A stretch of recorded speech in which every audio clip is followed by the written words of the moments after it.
Several years ago, I experienced something at my workplace. At the time, my workplace was constantly plagued by problems, creating a highly charged, uneasy atmosphere. Unbelievable order mistakes and on-site accidents in the factory kept happening one after another, and we were buried in handling complaints. From the moment we arrived in the morning until we left in the middle of the night, every day was spent bowing our heads to customers over the phone. Naturally, I wasn't the only one, all my coworkers were extremely stressed out as well. On that particular day, by the time I locked up the office and stepped into the hallway, it was already around 3 in the morning. There were 5 of us: Oshacho, the office head, and Kakaricho, the section manager, 2 other coworkers, and me. All of us looked pale with exhaustion, and no one spoke. However, that day, something even more depressing was waiting for us. No matter how many times we pressed the button in the hallway, the elevator never rose to our floor. Apparently, the power to the elevator had been shut off for maintenance only that night. And due to a mistake by the building management company, our office was the only one not notified. All of us lost our tempers. We pounded on the door, kicked it, and shouted. After that tantrum, which was completely unbefitting for adults, we were even more drained, and one coworker, slumped to the floor. Guess we've got no choice. Let's take the emergency stairs down. Oshacho finally suggested. In our building, basically the only way to move between floors is via elevator. There is an external emergency staircase for fire safety.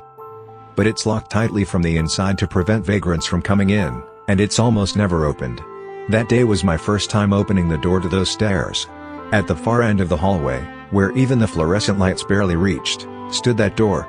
A faint, green emergency exit sign glowed. Anyone who's worked in an office building might know this, but no matter how densely packed the buildings are, there's often a sort of blind spot no one can see from the main street. Like a valley between building walls, the spot remains dim even in daylight, without street lamps reaching it, and it's a nesting place for pigeons and crows. Our office was on the 7th floor. With no enthusiasm whatsoever, I opened the door first. The moment it swung open, a terrible stench hit me, and I coughed instinctively. The handrails and steel landings of the staircase were coated in a substance resembling melted wax. And from that sludge came an unbelievably foul odor. "This is pigeon droppings," Enjoshi Nizen said in a near-tearful voice. The back of the building was smothered in pigeon filth. Breathing through your nose felt like it would collapse your lungs.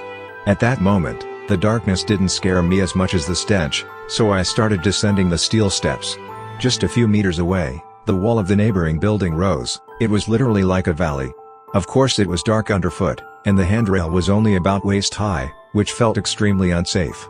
If I misstepped, I might simply fall, or even get wedged between buildings and dangle in mid-air. When I glanced back at my co-workers, they all wore the same grim expressions. Nobody can smile when things are this bad. Realizing I must look the same, I felt miserable. Clang, clang, clang. Our shoe soles clacked hollowly on the metal stairs as we began our descent. I went first, followed by Enjoshi, then then Oshacho, and finally Kakaricho at the rear. With virtually no light at our feet, we moved slowly. No one spoke, and we had just passed the 6th floor landing when, all of a sudden, I heard a whisper from behind. It wasn't a groan or a moan, rather, it was like the muted voice of someone speaking to a friend in a movie theater. At first, I assumed it was someone behind me, Oshacho or Kakaricho, chatting in hushed tones. But something felt off. The whisper was one-sided, continuing even as we trudged down step by step. And nobody seemed to be replying to it. Then, as I listened, a chill began creeping down my spine. I recognized the voice. It was neither Kakaricho, Oshacho, nor but I couldn't recall whose voice it was. It was like a gloomy middle-aged man, reciting in a steady, chanting rhythm, almost as if saying prayers. I had the feeling I knew him from somewhere. And yet, I was certain he was not someone you'd want to meet on a dark emergency stairwell at 3 in the morning. My heartbeat quickened. I stopped once to glance behind me.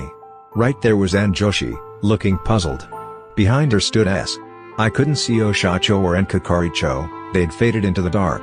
I resumed my descent, unconsciously quickening my pace. I slipped on pigeon droppings a few times, clutching the handrail in panic, close calls indeed. But under the circumstances, there was no way to stay calm. We passed the 5th floor, then the 4th. That was when I heard something from behind that I could hardly believe. Laughter. It didn't belong to the man who'd been whispering. It was Enkakaricho's voice, the same Enkakaricho who'd just been with us. This wasn't anything supernatural. Yet, the instant I heard that laughter, it felt like a bucket of cold water poured over me, and sweat broke out across my back. Enkakaricho was known to be stern and intimidating. He was famously eloquent and a shrewd salesman, but in the office, he was always sullen, and I'd never once seen him laugh. But here he was, laughing. And the best way to describe it, the playful giggle of a child. Between his giggling, I caught the deep, dismal tones of that middle-aged man's voice again, muttering something that sounded far from enjoyable. Yet Enkakaricho responded with unbridled delight. Then, just as suddenly, both Enkakaricho's laughter and the man's whispering stopped. I froze on the spot. Enkakaricho spoke in a laughter-tinged voice that was eerily clear in the darkness. "Oshacho." "Huh? Who were you just talking to?" Oshacho replied. His calm query made me grit my teeth in frustration. He didn't grasp the situation at all. "You can't answer. You can't turn around." I was certain of that. But Oshacho and Enkakaricho continued muttering to each other. Right behind me, and Joshi banged the railing in annoyance, the metallic clangs echoing loudly. She was clearly irritated, but not as frightened as I was. At least, it didn't sound like she was. We lingered for a moment in the middle of the stairway. In that tense interval, as I stood there trembling, the last thing I wanted happened, Oshacho started laughing. It was the kind of laugh you get when something is so amusing you're nearly bursting, almost a childlike giddiness. "Hey, S." Oshacho's voice rang out cheerfully. "And Joshi, P-kun, come here for a second." P-kun is me. I could sense Joshi hesitating behind me. "Don't turn around." I wanted to scream that warning, but my throat was too dry to form words. "Don't look back, don't look back." Repeating that in my mind, I cautiously took another step. I'd never despised my own echoing footsteps so much. I could hear Joshi and S whispering to each other, but I had no brain space to pay attention. I was focused solely on descending. I was trembling uncontrollably. My co-workers' voices, and that mysterious middle-aged man's whispers, receded behind me. We passed the 4th floor. And then the 3rd. My progress was agonizingly slow. By that point, my legs were shaking so badly I could barely manage another step. After passing the 3rd floor, I glimpsed the dark emptiness below. The ground. Relief washed over me, and I picked up my pace. Fear had completely overshadowed any concern I had for my co-workers. That's when I felt someone closing in from behind. I heard multiple sets of footsteps, 4, maybe 5, descending swiftly. They were silent, not speaking a word, just marching straight down toward me. I swallowed my screams and raced down the stairs. At the bottom stood a fenced-off garbage disposal area secured by a simple combination lock. The presence behind me was practically on top of me. Doing my best not to look back, I reached into the darkness, fumbling for the lock with my fingertips. That was when I sensed a faint movement of air behind me. SSSSS. What was that sound? My fingers kept working the lock, and I racked my brain to identify the noise. I had no intention of turning around. It was the slight rustle of air, the sound of breathing.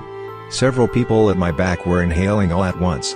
Then, in the next moment, right next to my ear, they exhaled in unison, with blindingly cheerful voices. "Hey, T, turn around. We've got something great for you. This is so much fun, T-kun. Look at this. P-kun, T-kun, T-kun, T-kun. Come on, there's no harm, turn around. You'll like it. Hey hey hey. Hey, hey, look, take a look at this." I could only just hold back a shriek.